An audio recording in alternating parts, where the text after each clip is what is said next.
மஞ்சள் வீரன் திரைப்படத்திலிருந்து தம்பி டிடிஎஃப் வாசனை முழுமையாக நீக்கப்படுகிறார். சார் சூழ்நிலை ஒத்து வரல சார். இந்த படத்துக்காக தம்பி நம்ம கூட தான் வாழணும்னு சொல்லி ஆசைப்பட்டேன். தம்பிக்கு பல வேலைகள் இருக்கிறதுனால அவருடைய வேலைகளையும் பார்த்துட்டு இந்த சினிமாவையும் பார்க்கணுனால ஒத்து வரல சார். ஷூட்டிங்னு ஏதாவது ஒன்று நடத்துனீங்களா? பச்சையா வாய் கூசாம 30% படமே முடிச்சாச்சு, இன்னும் ஹீரோ போர்ஷன் மட்டும் எடுக்கலன்னு சொல்றீங்களே.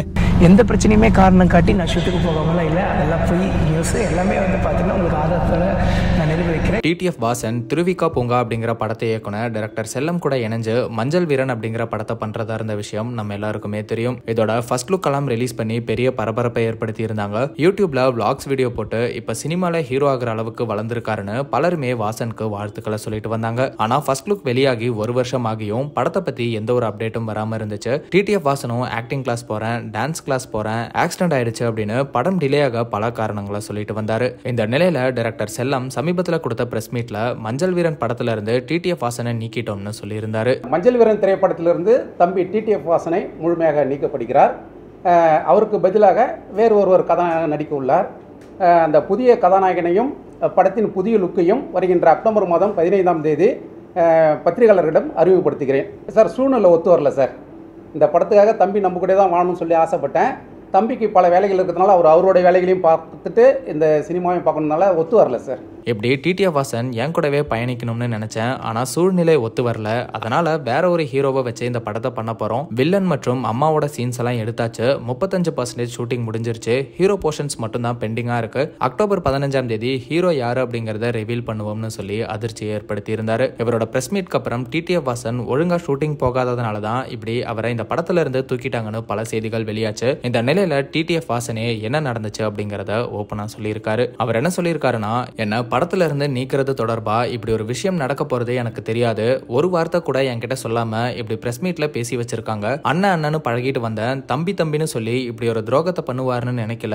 இது எனக்கு ஒரு பாடம்னு சொல்லியிருக்காரு. மேலும் உண்மை என்னன்னு நான் சொல்றேன் அப்படின்னு ஒவ்வொரு விஷயமா டிடிஎஃப் வாசன் சொல்லியிருக்காரு. ஃபர்ஸ்ட் லுக் விட்டதுல இருந்து ஷூட்டிங்கே ஸ்டார்ட் ஆகல. நான் கேட்கறப்பெல்லாம் இப்ப ஸ்டார்ட் பண்ணிடலாம், அப்ப ஸ்டார்ட் பண்ணிடலாம்னு சொல்லுவாரே தவிர ஸ்டார்ட் பண்ணவே இல்லை. நானும் பிரஸ் கிட்ட எல்லாம் டான்ஸ் கிளாஸ் போறேன், அதனால தான் லேட் ஆகுது, ஆக்டிங் கிளாஸ் போறேன், இப்படி என் மேல பழிய போட்டுக்கிட்டு அவர் பண்றதை வெளியே சொல்லாம இருந்தேன். ஆனா எனக்கு இப்படி ஒரு துரோகத்தை பண்ணிட்டாரு. படத்துக்கு என்னோட சேலரியா அவங்க கேட்டப்ப கூட அதெல்லாம் வேணாம், படம் முடிஞ்சதுக்கு அப்புறம் ஷேர் மாதிரி பண்ணிக்கலாம்னு சொன்னேன். ஆனா இதுக்கெல்லாம் எந்த அக்ரிமெண்ட்டும் நான் கேட்கல. அவங்க வார்த்தையை நம்பி விட்டுட்டேன். அதுதான் நான் பண்ண தப்பு. அவருக்கு நான் எவ்வளவோ ஹெல்ப் பண்ணியிருக்கேன், பண உதவி கூட பண்ணியிருக்கேன்.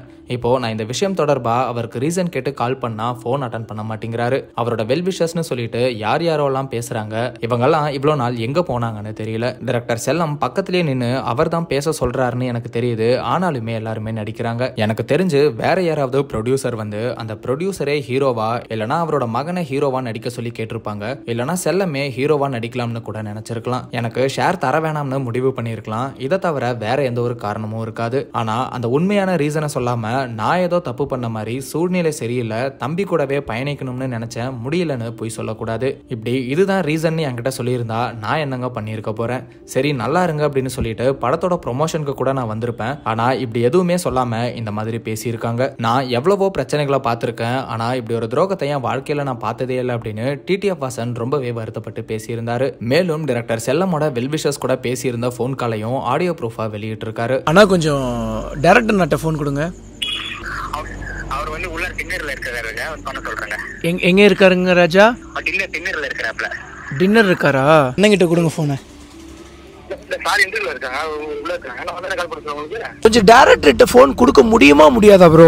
வேற நம்பர் வச்சிருக்காரு ப்ரோ. ஏன் ப்ரோ நேத்து வரைக்கும் அவர் பிஸியா இருக்காரு, டின்னருக்கு போகும்போது என்கிட்ட தான் போனை கொடுத்துட்டு போவாரு, இன்னைக்கு நம்பர் மாத்திட்டாருன்னு சொல்றீங்க? இந்த போன் கான்வர்சேஷன் அப்போ டைரக்டர் செல்லமும் ஒரு முறை கூட டிடிஎஃப் வாசன் கிட்ட பேசல. எல்லா முறையும் இன்டர்வியூல இருக்காரு, டின்னர் சாப்பிட்டுட்டு இருக்காரு, அவரு வேற நம்பர் மாத்திட்டாருன்னு இப்படி காரணங்களை சொல்லி அவருக்கு வேண்டியவங்க தான் பேசியிருக்காங்க. டிடிஎஃப் வாசனும் எனக்கு ரீசன் தெரிஞ்சே ஆகணும், அதை மட்டும் சொல்லுங்க, நான் எந்த பிரச்சனையும் பண்ண போறது இல்ல, நான் கொடுத்த காசு கூட எனக்கு திரும்ப வேணாம், ஆனா என்கிட்ட சொல்லாம ஒரு பிரஸ் மீட்டை வச்சிங்க, எதுக்கு பொய்யான ரீசனை சொல்லி என் பேரை கெடுக்கிறீங்கன்னு சொல்லியிருக்காரு. மேலும் நான் ஷூட்டிங் வராதது உண்மை அப்படின்னா எப்படி ஐபிஎல்னு ஒரு படத்தை நடிச்சு முடிச்சேன், என்னை பத்தி நீங்க தப்பா சொன்னதுனால ஒரு 4 டைரக்டர்ஸ் ஃபோன் பண்ணி இதெல்லாம் உண்மையானு கேக்குறாங்க. அவரை என்கிட்ட பேச சொல்லுங்க அப்படின்னு ரொம்பவே ஆதங்கப்பட்டு டிடிஎஃப் வாசன் பேசியிருந்தாரு. ஆனா கடைசி வரைக்குமே டைரக்டர் செல்லம் டிடிஎஃப் வாசன் கிட்ட பேசவே இல்லை.